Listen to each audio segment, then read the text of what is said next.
Morning, guys. We're on chapter 7 of Number the Stars, The House by the Sea.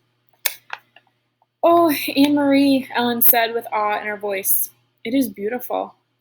Anne-Marie looked around and nodded her head in agreement. The house and the meadows that surrounded it were so much a part of her childhood, a part of her life, that she didn't often look at them with fresh eyes.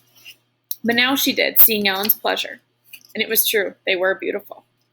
The little red-roofed farmhouse was very old, its chimney crooked, and even the small, shuttered windows tilted at angles.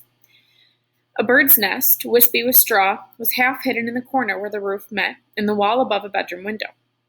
Nearby, a gnarled tree was still speckled with a few apples now long past ripe. Mama and Kirsty had gone inside, but Anne-Marie and Ellen ran across the high grass meadow through the late wildflowers. From nowhere, a gray kitten appeared and ran beside them, pouncing here and there upon imagined mice, pausing to lick its paws, and then darting off again. It pretended to ignore the girls, but looked back often to be certain that they were still there, apparently pleased to have playmates. The meadow ended at the sea, and the gray water licked there at damp ground grass, flattened by the wind and bordered by smooth, heavy stones. I have never been this close to the sea, Ellen said. Of course you have. You've been to the harbor in Copenhagen 1,000,000 times. Ellen laughed. I mean the real sea, the way it is here, open like this, a whole world of water. Anne-Marie shook her head in amazement. To live in Denmark, a country surrounded by water, and never to have stood at its edge? Your parents are really city people, aren't they? Ellen nodded. My mother's afraid of the ocean, she said, laughing. She says it's too big for her and too cold. The girls sat on a rock and took off their shoes and socks. They tiptoed across the damp stones and let the water touch their feet. It was cold. They giggled and stepped back. Anne-Marie leaned down and picked up a brown leaf that floated back and forth with the movement of the water. Look, she said, this leaf may have come from a tree in Sweden.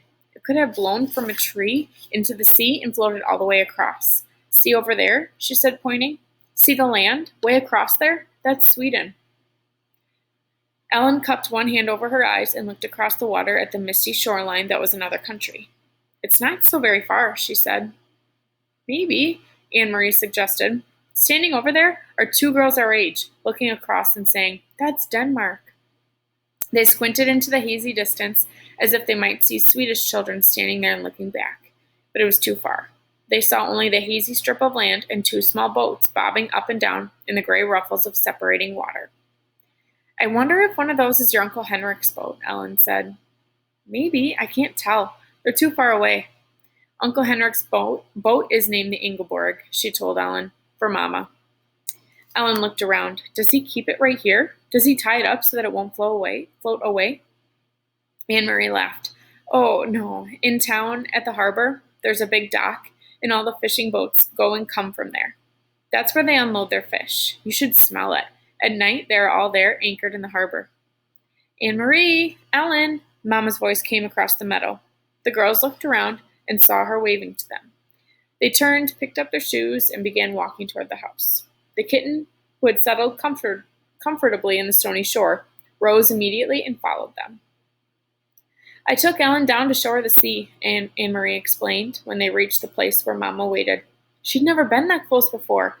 We started to wade, but it was too cold. I wish we had come in the summer so we could swim. It's cold even then, Mama said. She looked around. You didn't see anyone, did you? You didn't talk to anyone? Anne-Marie shook her head. Just the kitten. Ellen had picked it up, and it lay purring in her arms as she stroked its small head and talked to it softly. I meant to warn you. You must stay away from people while we are here. But there's no one around here, Anne-Marie reminded her.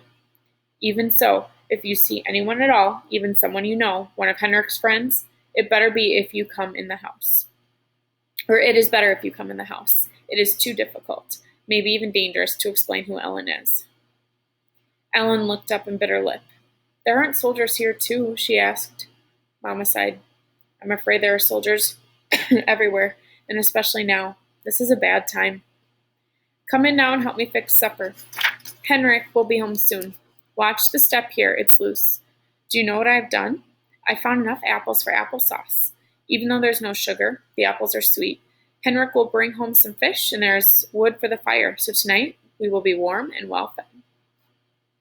It is not a bad time then, Anne Marie told her. Not if there is applesauce. Ellen kissed the kitten's head and let it leap from her arms to the ground. It darted away and disappeared in the tall grass. They followed Mama into the house. That night, the girls dressed for bed in the small upstairs bedroom they were sharing, the same bedroom that had been Mama's when she was a little girl. Across the hall, Kirsty was already asleep in the wide bed that had once belonged to Anne Marie's grandparents. Ellen touched her neck after she had put on Anne Marie's flower-sprigged nightgown, which Mama had packed. "Where's my necklace?" she asked. "What did you do with it?" "I hid it in a safe place," Anne Marie told her, "a very secret place where no one will ever find it, and I will keep it there for you until it is safe for you to wear it again." Ellen nodded. "Papa gave it to me when I was very small," she explained. She sat down on the edge of the old bed and ran her fingers along the handmade quilt that covered it. The flowers and birds, faded now, had been stitched onto the quilt by Anne Marie's great-grandmother many years before. "I wish I knew more where my parents were," Ellen said in a small voice as she outlined one of the appliqued birds on her finger, or with her finger. Anne Marie didn't have an answer for her. She patted Ellen's hand, and they sat together silently. Through the window they could see a thin, round slice of moon appear through the clouds against the pale sky. The Scandinavian night was not very dark yet, though soon, when winter came, the night would not only be dark, but very long, night skies beginning in the late afternoon and lasting through the morning. From downstairs they could hear Mama's voice, and Uncle Henrik's, talking, catching up on news. Mama missed her brother when she hadn't seen him for a while, Anne Marie knew. They were very close. Mama always teased him gently for not marrying. She asked him, laughing, when they were together, whether he had found a good wife yet, one who would keep his house tidier.